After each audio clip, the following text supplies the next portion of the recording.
Bonjour. Donc Boris Doval. On va vous présenter en fait une approche un petit peu peut-être exploratoire, on va dire, de l'analyse du style vocal, puisque l'idée c'est d'explorer comment on peut faire pour avoir des informations sur l'analyse vocale, du style vocal, par la synthèse. Donc c'est un paradigme d'analyse par la synthèse, mais par la synthèse en temps réel, c'est-à-dire la synthèse performative. Je dis que c'est exploratoire parce que, vu tout ce qu'on a vu jusqu'après ce matin, on voit que la qualité du résultat est encore à améliorer pour pouvoir vraiment en tirer des enseignements.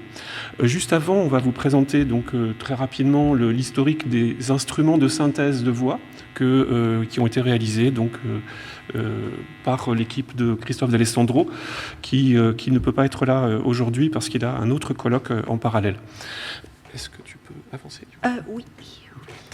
Donc voilà, en fait, les recherches sur la synthèse vocale performative datent de plus de 15 ans, et c'est les travaux de l'équipe de Christophe D'Alessandro qui ont commencé au LIMSI-CNRS puis au LAM. Et les instruments en question sont le Cantor Digitalis, le Digitartic, Vokinesis et Vox. Je vais vous présenter un petit peu, et c'est la suite de, on va dire, 4 ou 5 thèses. Le Cantor Digitalis, en fait, est un instrument de synthèse qui est performant, donc c'est uniquement la possibilité de faire des voyelles et de contrôler à l'aide de la tablette graphique, comme celle-ci, la fréquence fondamentale, l'effort vocal et d'autres paramètres de qualité de voix. En fait, ces recherches-là ont été initiées par les questions qui se posaient au début de ce millénaire, on va dire, sur justement l'expressivité, comment est-ce qu'on peut synthétiser quelque chose d'expressif. Et donc, on a fait pas mal de travaux sur la qualité vocale, sur la modélisation de cette qualité vocale et comment on pouvait l'intégrer dans un instrument de synthèse. Donc, en fait, c'est le premier synthétiseur, disons, qui rassemble un peu tous les travaux, y compris ceux de Nathalie sur le quotient ouvert, des choses comme ça. Et donc sur les modèles de source, modèles de filtres. On peut écouter là, c'est ça ? Ok. On va écouter un exemple d'utilisation du Cantor Digitalis dans le cadre du concours Gutmann en 2015.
Le suivant. Oui.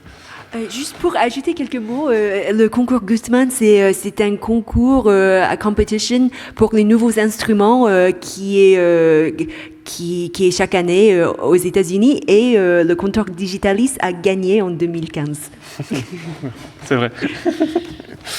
Donc vous avez là une présentation un petit peu du système. Et en fait, bon, je ne vais pas rentrer dans les détails parce que c'est pas l'objectif, mais vous avez un contrôle donc par manuel en fait, hein, avec la tablette graphique, avec trois paramètres principaux qui sont la hauteur mélodique, l'effort vocal et la couleur vocalique. Et puis il y a un système ensuite de tout à fait comment dire classique de synthèse performant. L'idée, c'est que, en fait, grâce aux gestes manuels, en fait, on a une forme d'expressivité qui va se rajouter à tout ce qu'on était capable de faire à l'époque. Et donc, on a exploré cette piste. Évidemment, si on fait que des voyelles, c'est pas suffisant. Donc, on a essayé de trouver un moyen de rajouter des consonnes. Donc, il y a eu le travail de Lionel Feugère pendant sa thèse, qui a essayé de le faire, et en fait le résultat, et ça marche, mais c'est extrêmement difficile à contrôler. C'est-à-dire qu'en temps réel, ce qu'on est capable de faire avec les mains, c'est vraiment en dessous de ce qu'on est capable de faire avec la voix. Et c'est vraiment donc une limitation qui est pour l'instant encore une espèce de mur, on ne sait pas trop comment contourner ce mur. Donc il y a eu une deuxième branche, on va dire, de ce système de synthèse de voix qui part d'une voix enregistrée et qui ensuite fait une analyse synthèse et qui ensuite permet de la rejouer en temps réel, donc comme un instrument de voix. Le système, en fait, est assez simple. Hein. On a effectivement le même type de contrôle. On a un enregistrement, puis ensuite un étiquetage, et puis ensuite, on est capable de rejouer, grâce à un système de type vocodeur, ce qu'on veut. En fait, on peut faire chanter une voix qui a été précédemment enregistrée comme tout à fait monotone. Vas-y. Ce système qu'on appelait Vox, donc c'est la thèse de Grégoire Locqueville principalement, a été décliné aussi sur le thérémine, et donc c'est la collaboration qu'on a faite avec Chao, donc qui s'appelle T-Vox et qu'on va vous démontrer aujourd'hui. On a un exemple ici, sur de la chanson française. Oh, ça commence par ça en tout cas.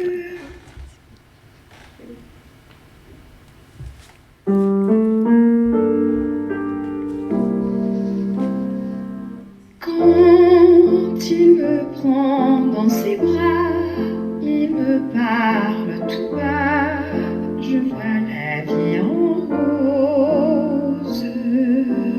Il me dit des mots d'amour, des mots de tous les jours, et ça me fait quelque chose.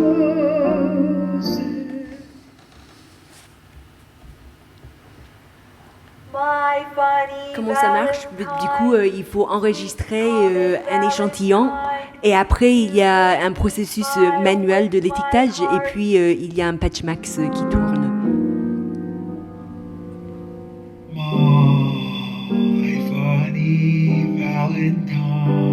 Et il y a également des modifications à la voix qu'on peut faire. Par exemple, transformer une voix féminine à une voix masculine.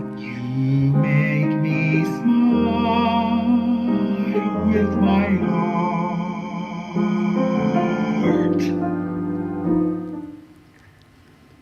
Oui, tu peux peut-être... Oui, il y a juste... Une nuit d'amour à plus fini, un grand bonheur qui prend sa place. Bon, c'est juste pour montrer que le T-Vox et le C-Vox peuvent travailler ensemble et que le C-Vox peut aussi chanter avec les paroles avec Vox. Oui. Une démonstration peut-être? Oui, ok. Bon, on va faire une petite démonstration des choses qu'on peut modifier sur T-Vox et C-Vox. Du coup... Tu veux que je le fasse uniquement là-dessus et ce sera comme ça? Oui, tu veux le faire? Vas-y. Ah oui, vas-y, tu peux. Ah non, mais moi je suis déjà penchée. Donc, bon, c'est parti. Du coup, donc il y a trois choses. Ah oui, c'est bon. Il faut que j'allume.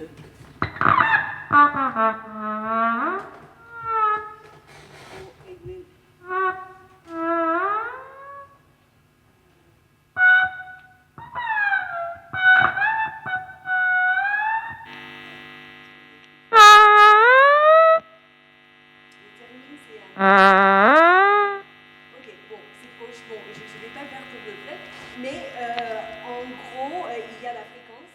La main qui contrôle la fréquence, d'habitude sur le thérémine. Il y a à l'autre côté la volume sur thérémine et mappé sur l'effort vocal du vox. Bon, ici, en fait, c'est pas mon thérémine, c'est le thérémine du labo ici. Sur mon thérémine, il y a plus d'espace pour gérer la volume. Ici, c'est un peu un espace minuscule, donc les effets expressifs sont un peu approximatifs, mais vous comprenez l'idée. Et finalement, il y a ce côté parodique, donc on peut parler. Il me prend dans ses bras, il me parle tout bas, je vois la vie en rose. Il me dit des mots d'amour, des mots de tous les jours, et ça me fait quelque chose. Voilà, donc c'est assez drôle de jouer avec ce côté expressif de Vox. Donc, on a également d'autres paramètres qu'on peut modifier. Donc, il y a ce côté voisé, non voisé pour faire les effets de breathiness. Il y a la longueur du tract vocal qui peut changer le genre de la voix. Donc, c'était dans l'exemple de My Funny Valentine où c'était ma voix transformée en voix de femme, voix d'homme. Et il y a d'autres choses de reverb aussi. Donc, on va voir dans les exemples prochains. OK. On revient à ça.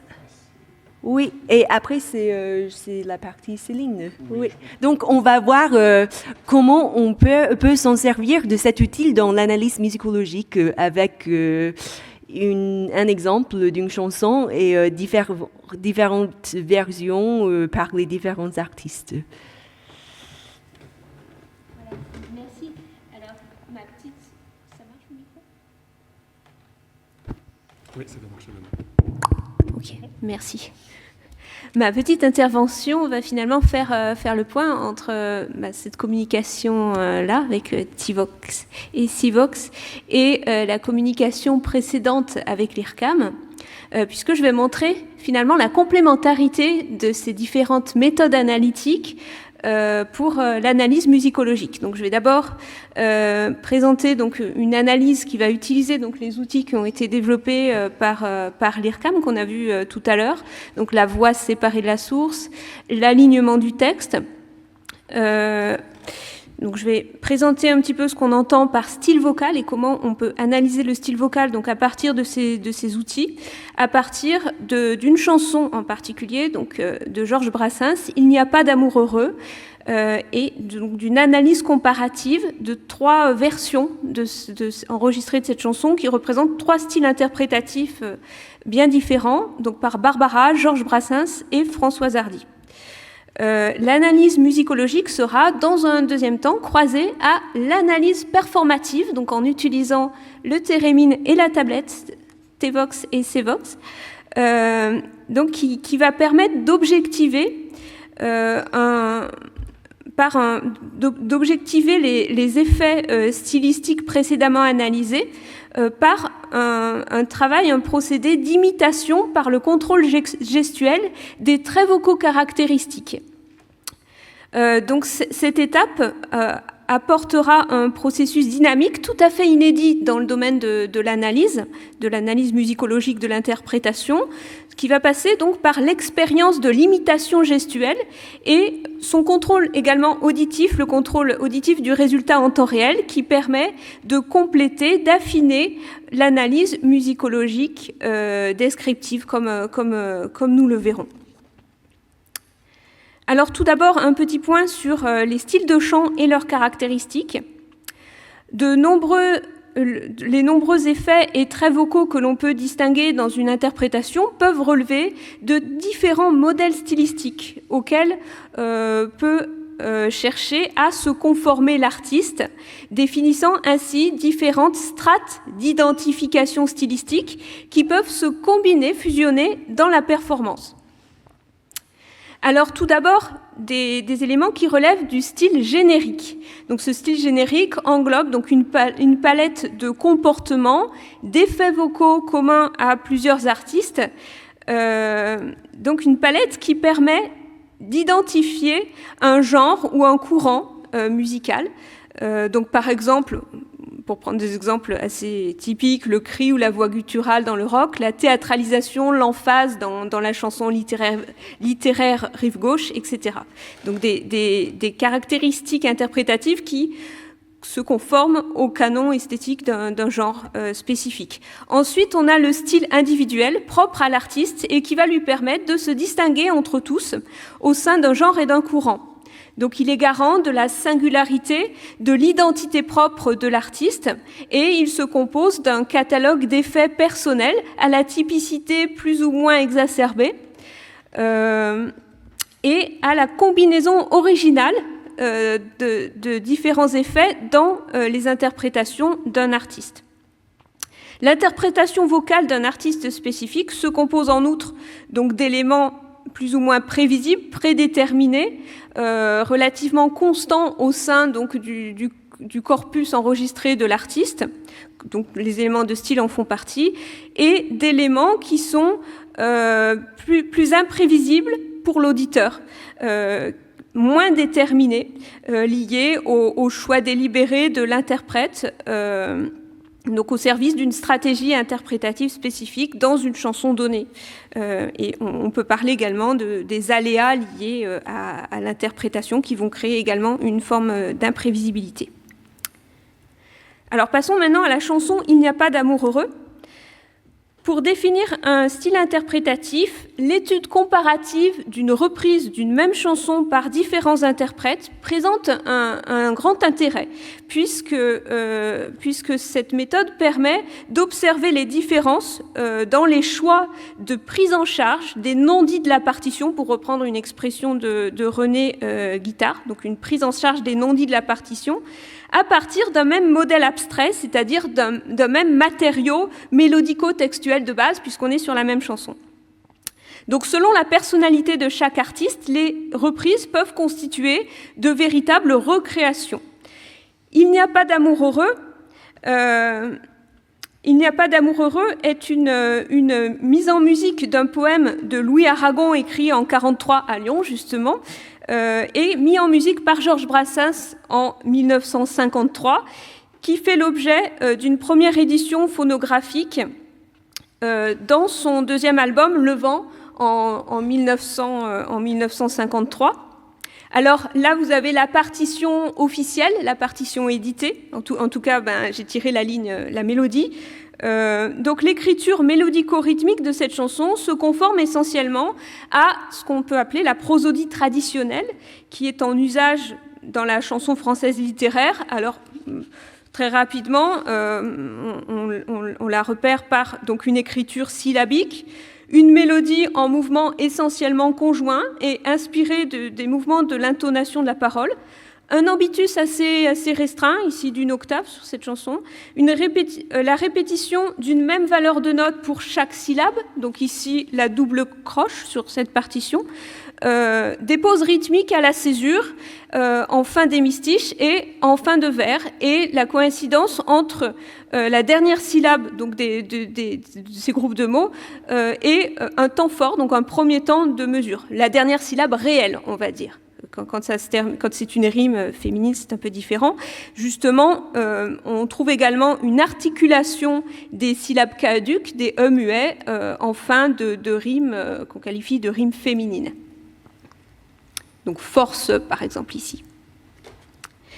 Cette écriture mélodico-rythmique traditionnelle et l'université de la thématique abordée font que cette chanson se prête particulièrement bien à des réappropriations diverses, puisqu'elle est initialement peu marquée stylistiquement. Après l'interprétation initiale de Brassens, elle a fait l'objet de très nombreuses reprises des années 50 à nos jours, dans des styles très différents, du style rive gauche, avec Catherine Sauvage, qui a été une des premières à réinterpréter cette chanson, jusqu'à la pop francophone.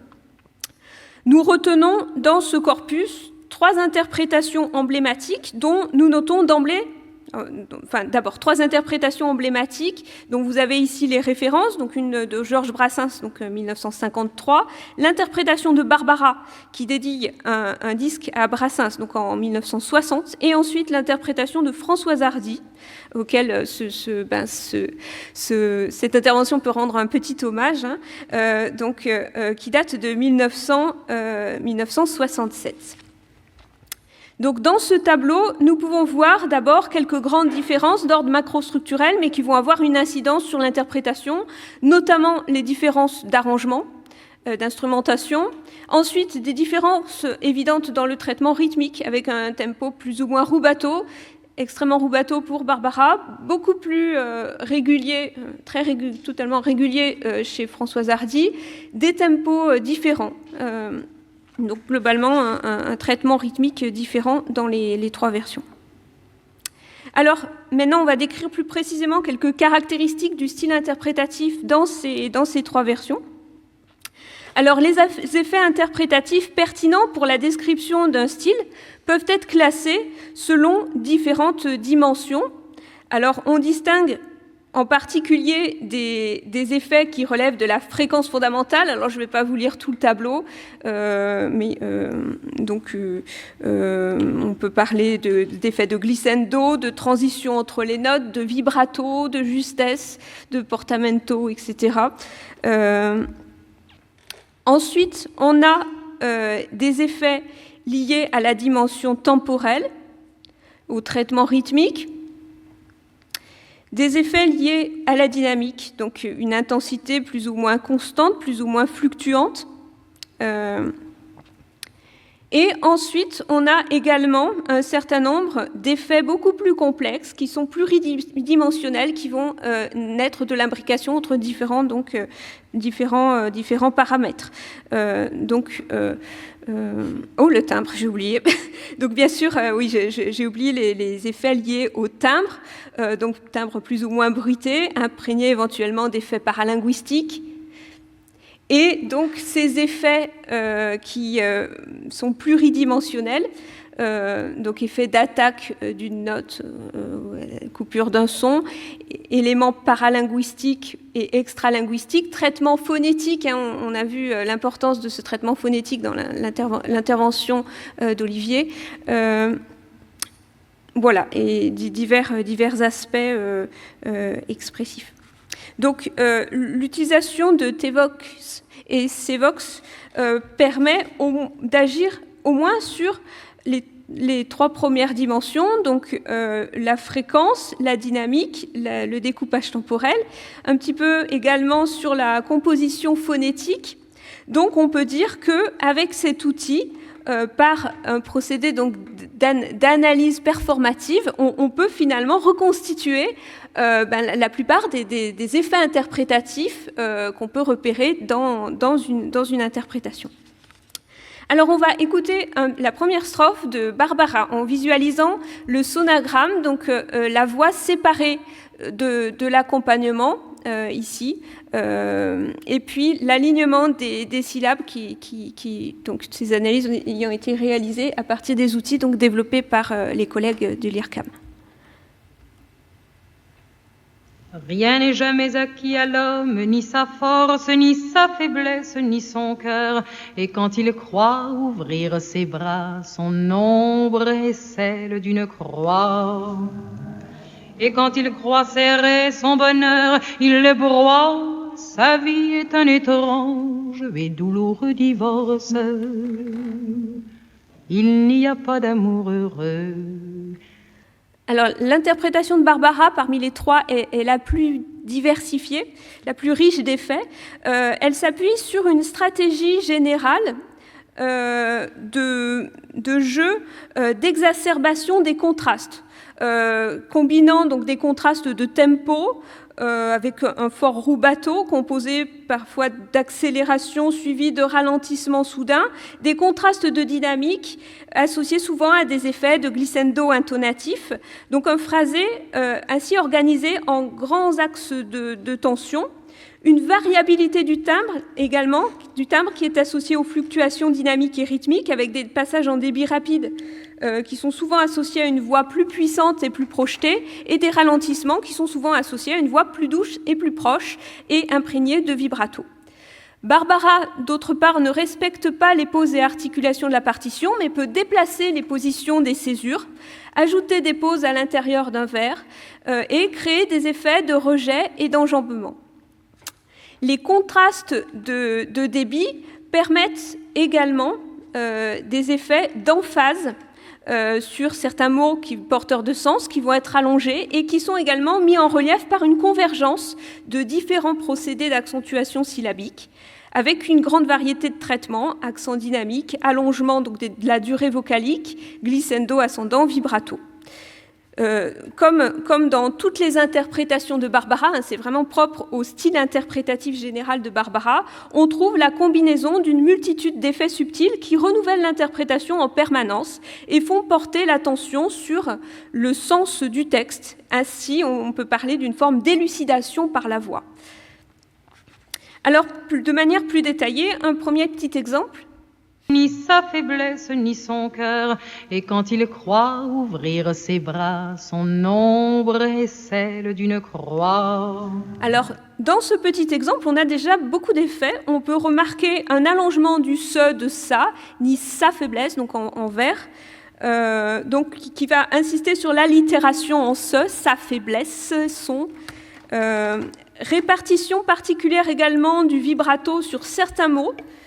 Faiblesse, cœur, bras, merci, bras, croix. Donc les mots vraiment les plus importants sont accentués par la présence de vibrato. Un effet d'emphase très particulier sur les mots croix, ombre et croix avec un X, mais d'emphase qui va utiliser des procédés un peu différents chaque fois, pour chaque fois avoir un renouvellement, qui n'est pas d'effet d'accoutumance de l'auditeur. Donc dans le premier croix, premier cadre rouge, on a un ample et rapide glissando ascendant doublé d'une impulsion dynamique que l'on voit sur l'enveloppe dynamique au-dessus en bleu. Puis un adoucissement soudain. Donc on a souvent cet effet très contrasté avec cette accentuation, puis ensuite un piano subito, tout en ne coupant cependant pas la note. Sur ombre, on a également un long glissando ascendant en crescendo doublé d'un léger tremblement, vous le voyez, qui crée donc une irrégularité dans l'intonation. Sur le croix qui est à la rime, on a un rapide glissando ascendant doublé d'une impulsion dynamique, puis un léger relâchement et une tenue droite vibrée. On note une articulation soignée également, typique du style de Barbara, avec parfois l'ajout même de syllabes inexistantes au service donc de cette articulation très soignée, et des syllabes caduques surnuméraires qui vont être ainsi ajoutées. Par exemple, si on écoute bien, on entend ici « ouvrir ses bras ». Donc cette surarticulation a cette conséquence de l'ajout de syllabes. Ni sa faiblesse, ni son cœur, et quand il croit ouvrir ses bras, son ombre est celle d'une croix. Très rapidement, un troisième petit exemple. On ira beaucoup plus vite avec les deux autres. Et quand il croit serrer son bonheur, il le broie, sa vie est un étrange. Alors ici, sur désarmé et incertain. Attendez. Oui, d'abord cet exemple. Donc sur croix, on peut se concentrer ici sur l'effet qu'on a. Donc d'abord le déplacement de la pause à la césure, on a un enchaînement après serré, et puis ensuite l'insertion d'une pause inspiratoire après bonheur. Donc on déplace la césure. Ensuite, on a un effet très particulier d'impulsion dynamique à la fin sur broie. Vous voyez, c'est dans le cadre rouge. Donc une impulsion dynamique avec tout à coup un adoucissement soudain sur la tenue, avec donc vous voyez ici en deuxième partie on n'a plus que quelques harmoniques, donc une voix très faible qui s'adoucit subitement, sans toutefois s'arrêter totalement. Ensuite, on peut noter l'impulsion très forte sur le sa qui initie le vers suivant. eux qu'on retrouve au soir désarmés, incertains. Alors ici, on peut noter sur désarmé et incertain dans les cadres rouges un effet de faille, de fragilité qui vient illustrer le sens du texte, avec notamment l'ajout d'un vibrato irrégulier qui crée une forme d'impression de tremblement. Vous le voyez bien sur ce sonogramme, ce vibrato très, très irrégulier qui apparaît sur ces deux tenues. Plus on avance dans la chanson, plus il va y avoir d'effets exacerbés, de vibrato, de pathos dans l'interprétation. On passe rapidement à la version de Brassens, on va juste écouter le début. Rien n'est jamais acquis à l'homme, ni sa force, ni sa faiblesse, ni son cœur. Et quand il croit ouvrir ses bras, son ombre est celle d'une croix. Alors ici, on a une interprétation beaucoup plus homogène et sobre sur le plan tant du timbre que de la métrique et de la dynamique. Cette homogénéité énonciative étant typique du style de Brassens, avec une voix de proximité qui ressemble un petit peu au parler conversationnel, un vibrato assez peu présent et quand il est présent, qui reste très discret. Donc beaucoup moins de variabilité que Barbara, avec des passages quand même, certains ralentissements expressifs, mais petit à petit une stabilisation du tempo, donc autour de 48 à la noire environ. On a un phrasé qui respecte assez strictement la structure métrique du poème, avec les silences, les pauses presque systématiquement à la césure et à la rime, qui crée une impression de groupe d'hexasyllabes, de découpage en groupe de 6 syllabes.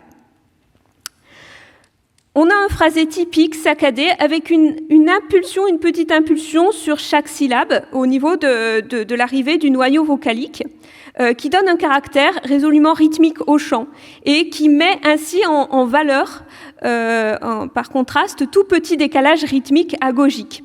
Homogénéité apparente qui est assez trompeuse, puisque quand on regarde dans le détail, on a quand même des petits effets d'accent dynamique et de multiples petits effets de décalage rythmique agogique, qui créent vraiment l'intérêt de l'interprétation et qui créent une forme de gradation dans les effets d'accentuation qu'on peut trouver dans cette interprétation.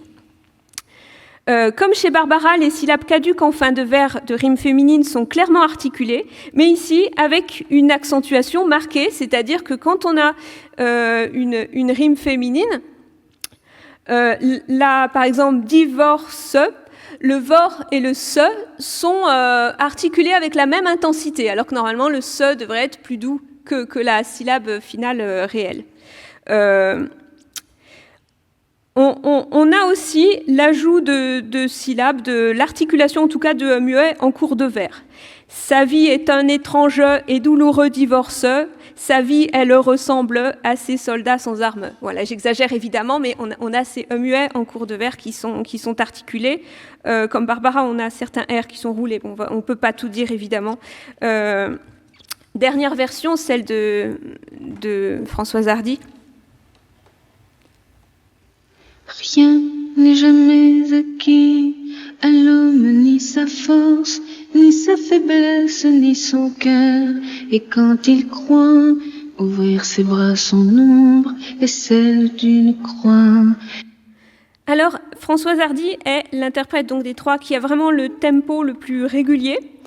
On a une forte sensation d'homogénéité interprétative avec une voix toujours douce, une voix de proximité, mais toutefois quand même timbrée, avec peu de variabilité du timbre, peu d'effets, vraiment une interprétation dans la retenue, avec également une régularité dans les valeurs rythmiques, une forme d'homorythmie, avec une même durée sur chaque syllabe, sauf le premier mot de la chanson, le rien, qui est détaché du reste. Ensuite, la régularité s'installe.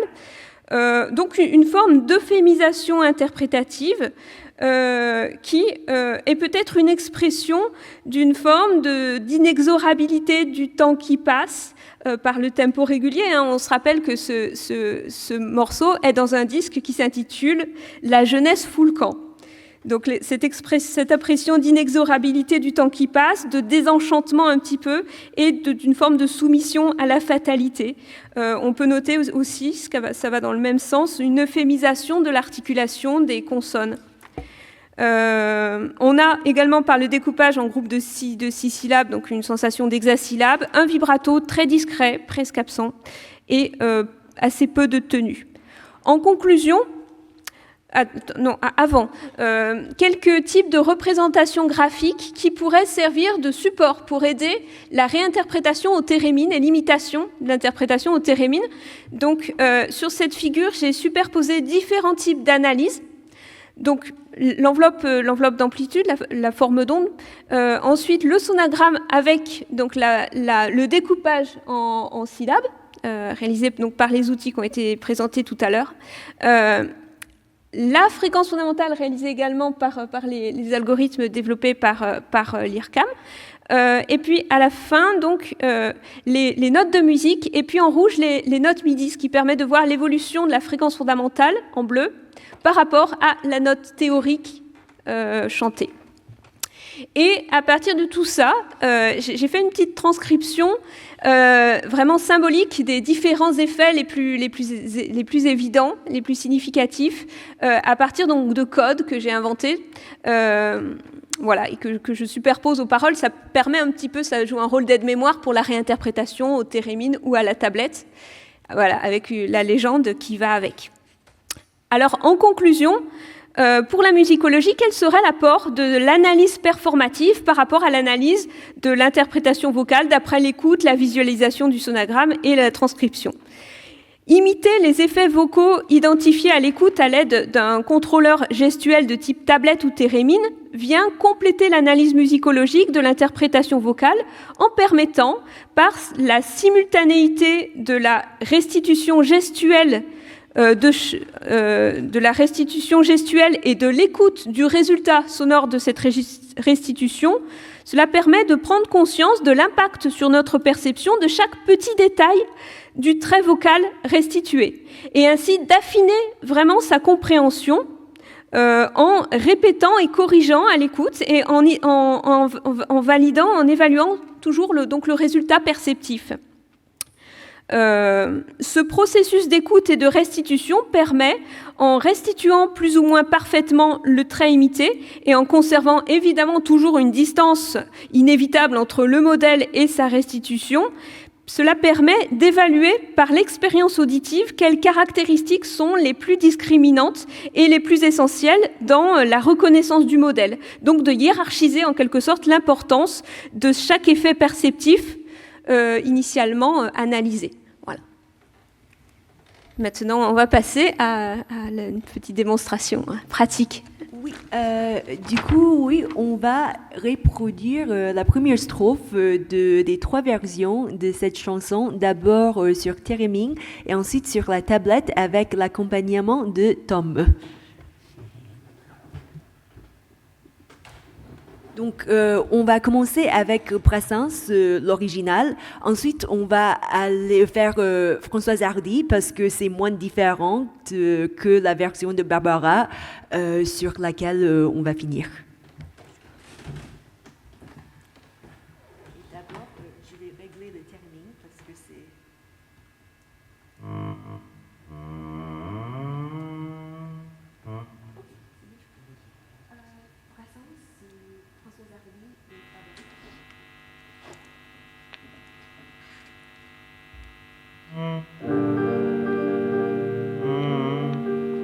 Rien n'est jamais acquis à l'homme, ni sa force, ni sa faiblesse, ni son cœur. Et quand il croit ouvrir ses bras, son ombre est celle d'une croix. Et quand il veut serrer son bonheur, il le broie. Ta fille est un étrange et tout nous redivorce. Il n'y a pas d'amour heureux.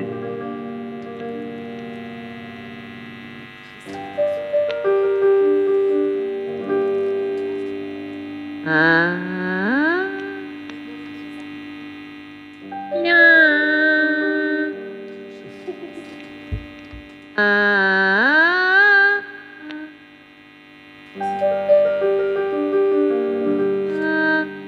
Rien n'est jamais acquis à l'homme, ni sa force, ni sa faiblesse, ni son cœur.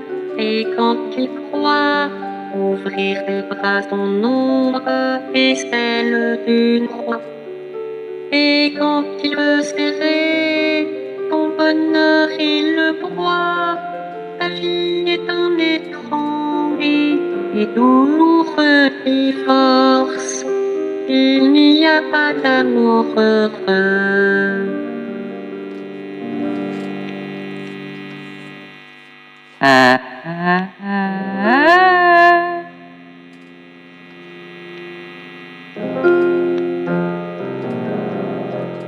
Rien n'est jamais acquis à l'homme, ni sa force, ni sa faiblesse, ni son cœur.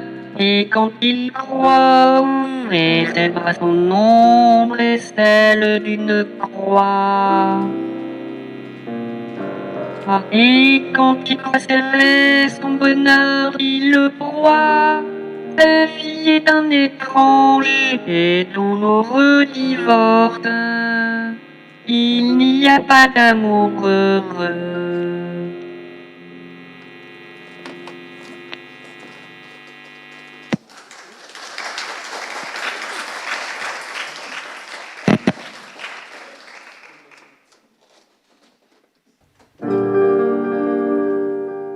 Rien n'est jamais acquis à l'homme, ni sa force, ni sa faiblesse, ni son cœur.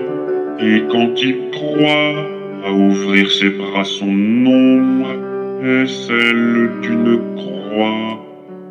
Et quand il veut serrer son bonheur, il le broie.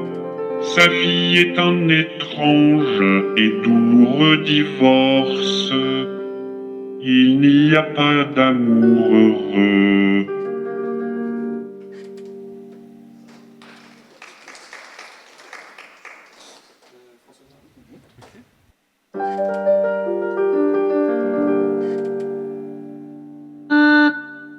Rien n'est jamais acquis à l'homme, ni sa force, ni sa faiblesse, ni son cœur. Et quand il croit ouvrir ses bras, son ombre est celle d'une croix. Et quand il veut serrer son bonheur, il le broie. Sa vie est un étrange et douloureux divorce. Il n'y a pas d'amour heureux.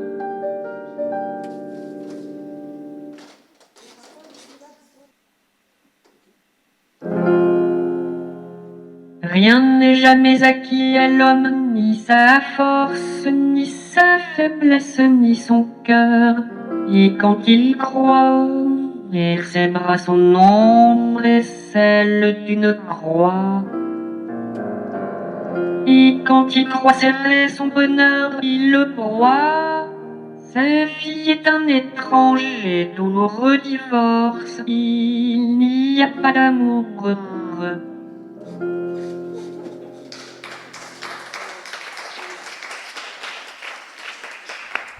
C'est l'émotion en fait, parce que ça fait vibrer les mains et du coup le contrôleur vibre.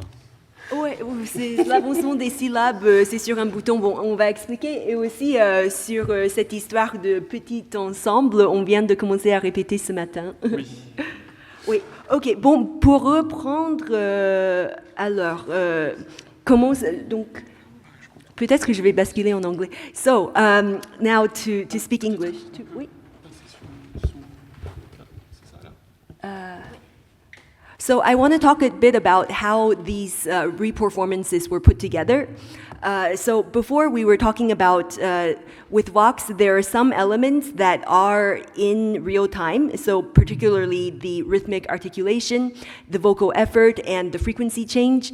And there are also some elements that are not in real time, some of which are pre-recorded, and some of which are modifiable via the Vox interface. Quand il me prend dans ses bras. Ah, okay. So So first, the first thing that we need to do in order to recreate a performance is to record or find the phonetic content. And so actually with all three performances, we were performing with Boris's, with the voice of Boris.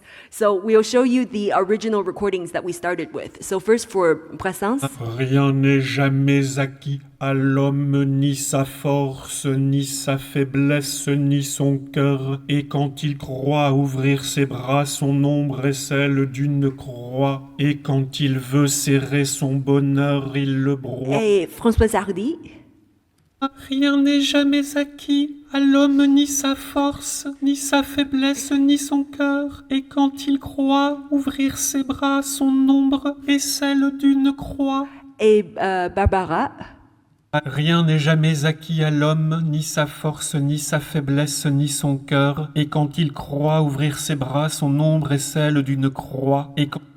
And so after that, so as you can hear, Boris doesn't exactly have the voice, especially of the female singers. For Brassens, it's fairly close. We have to make some adjustments within Vox in order to change some parameters. So for all three singers, we changed the length of the vocal tract. So even for Brassens, we slightly made it longer to make the voice a bit more thick. For Françoise Hardy and for Barbara, we made it much shorter to be more like a female voice. And then within Vox, we can also change the default octave of the voice to make Brassens even lower, and also to change the articulation speed, which is the speed by default it passes from each phoneme to give it the characteristic kind of rhythmic sound. And to give the breathiness of the voice of Françoise Hardy, we changed the parameter of the voicedness of the voice to not be 100%.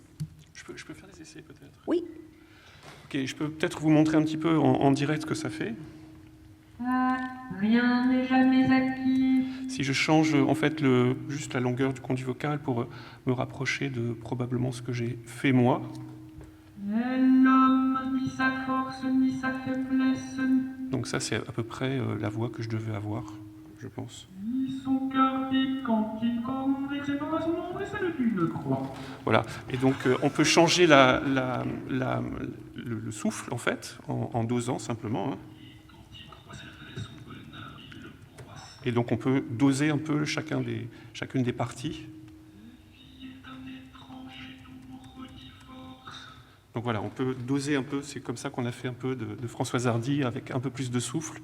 Et on peut aussi évidemment changer, donc j'ai changé le Brassens en un peu plus gros, parce que j'ai pas la voix de Brassens, et donc j'ai grossi un peu ma voix, et celle de Françoise Hardy beaucoup diminuée, et celle de Barbara entre les deux, on va dire.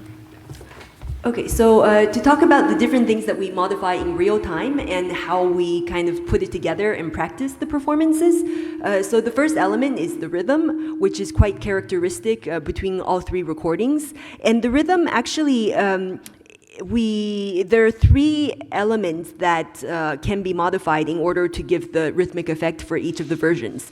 So first, it's actually constrained by the division of the syllables that's found in the original sample.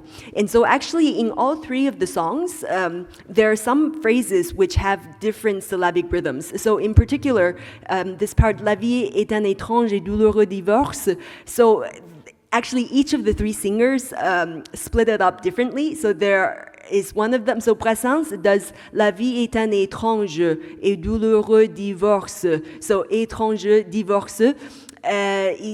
Barbara does La vie est un étrange et douloureux divorce.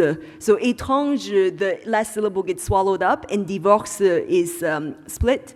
And Françoise Hardy does the opposite. So la vie est un étrange, la vie est un étrange et douloureux divorce. Non, la vie est un étrange. Et douloureux divorce. I think it's sans E for both of them. Yeah, one is yes for both. One is only for one, and one is sans E for both of them.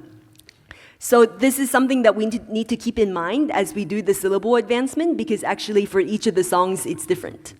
So then we have to actually decide when to press the buttons in order to modify in real time when it switches the syllables. And by the way, for the button and for the space bar, it's a two-state system where basically there's an open state and there's a closed state. One state corresponds to consonants and one state corresponds to vowels. And so basically you're like doing a sock puppet with your hand. So rien n'est jamais acquis à l'homme.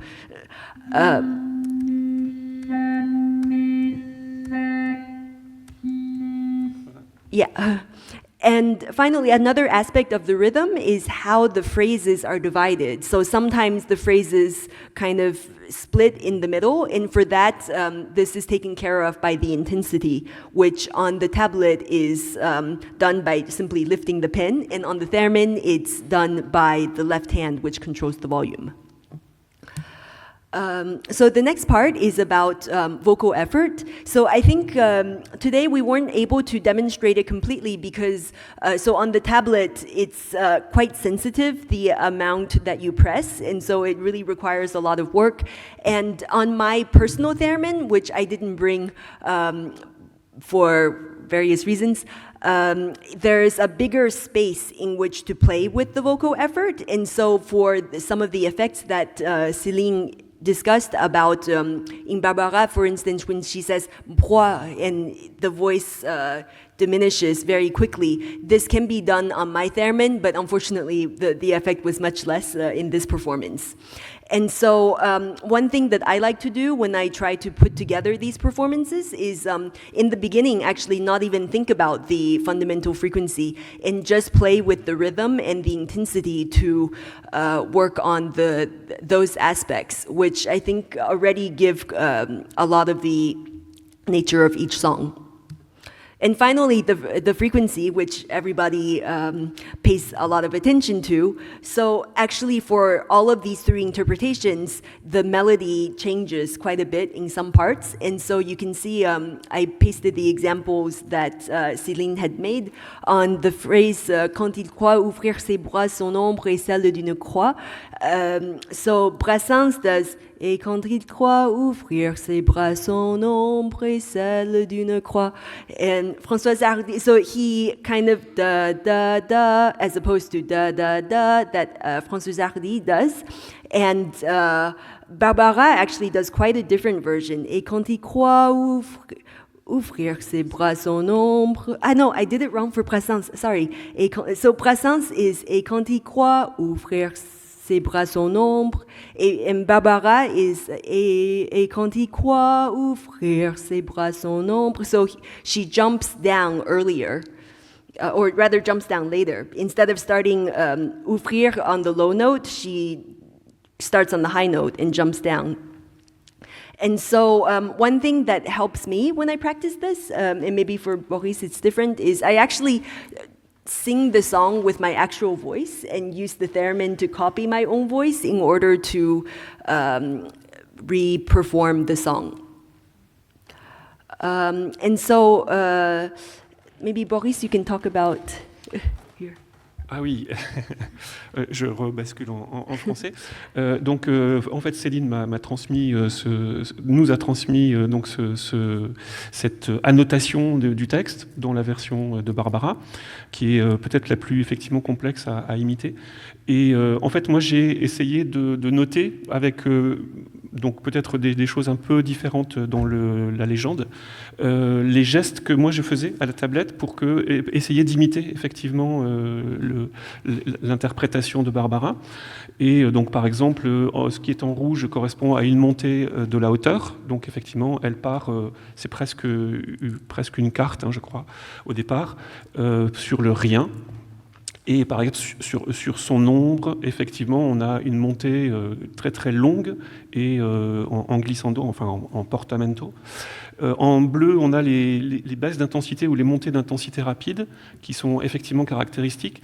Une des plus difficiles à faire, c'est le il le broie, qui est très très difficile à contrôler en termes de niveau et de synchronisation entre le geste de la hauteur et le geste de lever le stylet pour pouvoir baisser l'intensité. Et puis d'autres, donc les choses que Céline a présentées, par exemple les allongements de syllabes, donc qui correspondent à des décalages, et des éléments de vibrato sur certaines notes qui sont effectivement, moi en tout cas en essayant de l'imiter, c'était pas un vibrato ordinaire du tout, c'est plutôt une espèce de tremblement assez rapide. J'ai l'impression qu'elle est plutôt aux alentours de 8 Hz ou quelque chose comme ça, ce qui est très très élevé en fait pour un vibrato. Donc voilà, c'est pour essayer de comparer, et finalement on se retrouve sur les mêmes traits stylistiques, on va dire, qui nous paraissent pertinents à l'écoute. Moi je l'ai fait que à l'écoute, c'est-à-dire j'écoutais la version et j'ai essayé de la reproduire, et après je me disais tiens, c'est pas tout à fait pareil, qu'est-ce que je peux changer pour... Et donc j'ai appris les gestes qui me permettaient de me rapprocher, et finalement on se retrouve avec à peu près la même chose en termes de traits stylistiques pertinents. Entre le geste, du coup, c'est-à-dire celui qui me sert à faire la synthèse, et celui qui est analysé par l'étude musicologique. Oui, et finalement, bon, je rebascule en français. On va finir par quelques réflexions sur pourquoi faire cette analyse du style vocal par synthèse performative. Donc pour nous, c'est un moyen pour comprendre l'expression musicale avec les gestes externalisés et les contrôles explicites. Donc le contrôle de la voix naturelle est largement invisible. Donc avec ces instruments de la synthèse, on peut en effet rendre plus visibles ces gestes pour le contrôle. Il y a aussi cette histoire d'avoir un modèle simplifié où il y a la voix naturelle qui, il y a beaucoup de paramètres qui sont souvent invisibles. Donc là, on part sur un modèle avec moins de paramètres, mais on peut tout de même produire une expression qui est approximative, mais qui est peut-être reconnaissable quand même. Et donc, pour le futur, je pense que ça peut être intéressant. Donc, on n'a pas fait encore, mais c'est possible de récupérer les traits des gestes sur à la fois la tablette et le theremin. Et du coup, ça fait une autre piste d'analyse et de réflexion à comparer ça avec les analyses produites par les musicologues. Bon, merci beaucoup pour votre attention.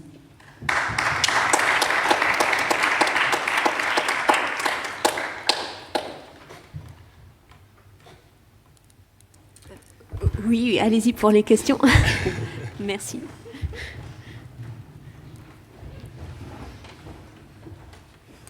Ah oui.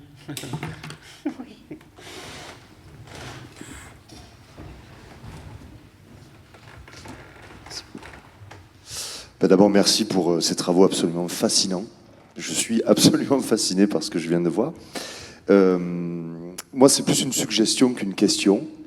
Je pense que les neurosciences et les sciences cognitives vont s'intéresser grandement à ce que vous faites, et même il faut que vous vous y intéressiez, je pense, parce que je vous vois vocaliser pendant que vous faites un geste instrumental. Donc vous avez en tête une interprétation comme vous la pensez, et vous la mettez en geste.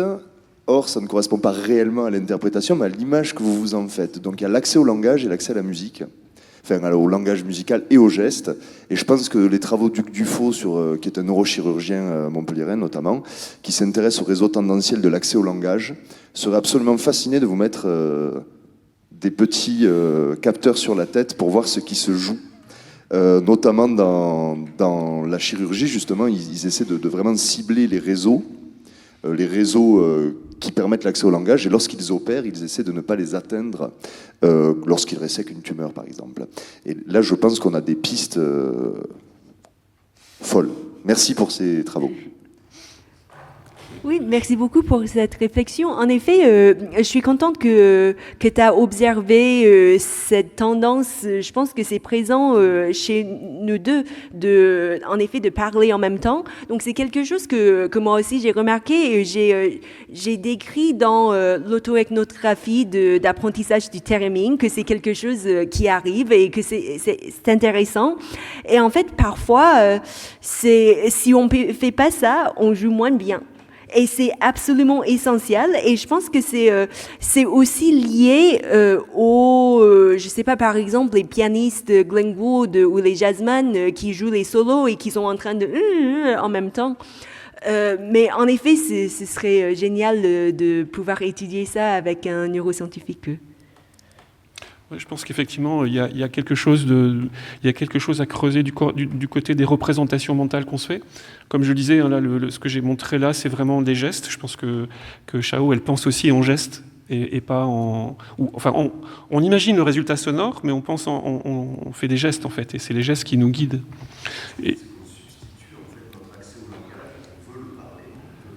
C'est ça. Ça passe par le geste, c'est ça. Et bon, cela dit, il faut juste, je pense que cette chose-là, ça peut être troublant. Hein. C'est-à-dire que le fait, depuis qu'on fait ces instruments chanteurs et quand on arrive à faire quelque chose qui est convaincant, on va dire, ça peut être troublant. Parce qu'en fait, on est en train de jouer éventuellement la voix de quelqu'un d'autre par soi-même en y mettant notre voix. Donc, en gros, la question, c'est qui chante, en fait. C'est un avatar dissocié. Et donc, mais ce que disait tout à l'heure Chao, c'est le fait d'externaliser la voix, de synthèse. Ça permet justement d'étudier les gestes de façon visible, en fait. On a une représentation quasi spatiale du geste, alors que peut-être que la représentation mentale d'un geste vocal naturel est peut-être différente. Il y a probablement des choses à voir avec des gens psychologues ou cogniticiens. Ouais, juste une autre remarque. En fait, moi, Boris a gagné le Gutmann en 2015. Avec Grégoire, nous avons fait le Gutmann en 2022. On a reçu le deuxième prix. Mais c'était avec le T-Vox. Et il y avait une partie où on a joué sur ce phénomène, où j'ai fait semblant que le T-Vox a pris contrôle de mon corps. Et c'est l'instrument qui parle à travers moi. C'est « It's just me, T-Vox. Nothing is happening, don't worry », et qui parle directement au juge. Et en fait, on a eu l'inspiration de faire cette petite comédie parce que justement, quand je fais du timing et c'est la voix, il y a les gens qui remarquent, en fait, il faut que je fasse un peu moins avec la bouche parce que les gens pensent que, surtout si je joue avec ma propre voix, les gens pensent qu'en fait, je suis en train de parler.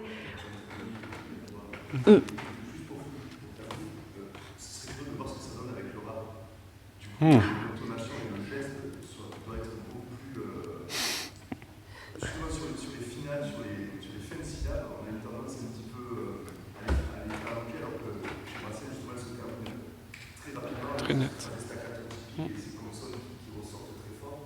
Et ce serait intéressant de voir ce que ça donne, tu vois, surtout qu'on est plus dans la mélodie. Donc, pour l'ajustement intonatif, c'est encore un travail. Ça se fait, ça? Je crois que ça se fait. Tu avais des exemples de beatbox qu'on avait fait. Non, mais on va faire ça. Oui, mais merci beaucoup pour ces réflexions.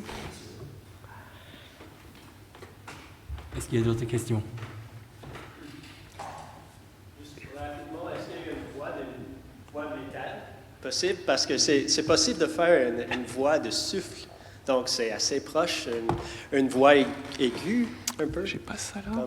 Non, j'ai pas ça là. Death metal. Alors, oui, il y a des possibilités, effectivement. Alors, comment répondre à ça? On a, dans le Cantor Digitalis, on a en fait la possibilité de gérer la source d'une façon assez... Mais c'est des modèles un peu, de signaux. Donc là, ce ne sera pas forcément très très fin, très très subtil en termes de qualité audio. Des phénomènes de bruit qu'on observe.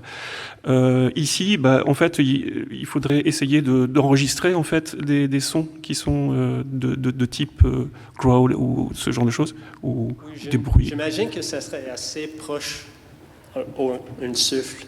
Oui. Donc, Ouais, je ne sais pas exactement comment ça marche, mais avec les voyelles. Parce que si les voyelles sont déjà décidées en avance, ça serait moins possible de faire un mouvement au travers l'espace de voyelles qui donne l'impression d'une voix métallique. Ah, métallique au sens voix métallique, Non, pas métallique. Non, de voix de métal, de musique métal, d'accord. C'est ça. Ouais. Mais je pense que, bon, vu les outils présentés par l'équipe de DIRCAM, je pense qu'en fait, donc jusqu'à maintenant, toutes ces performances sont faites à partir des enregistrements qu'on a fait nous-mêmes. Du coup, la voix de Boris, la voix de moi, la voix d'ancienne gestionnaire de l'équipe LAM. Et donc, bon, déjà, c'est quand même étonnant que quelqu'un qui n'a aucune expérience avec le chant peut produire... peut donner sa voix à presque parler et ça peut donner quelque chose qui ressemble à Piaf. Mais je pense qu'avec ces outils de source separation et d'étiquetage, de segmentation automatique, en fait, ça peut accélérer cette démarche de préparer les enregistrements pour jouer avec Vox. Et je pense qu'en effet, ça peut être intéressant de retirer la voix d'une chanson des différents styles et d'essayer avec la voix originale de la chanson et d'essayer de faire la performance en modulant les paramètres. Bon, merci, je crois on a largement dépassé.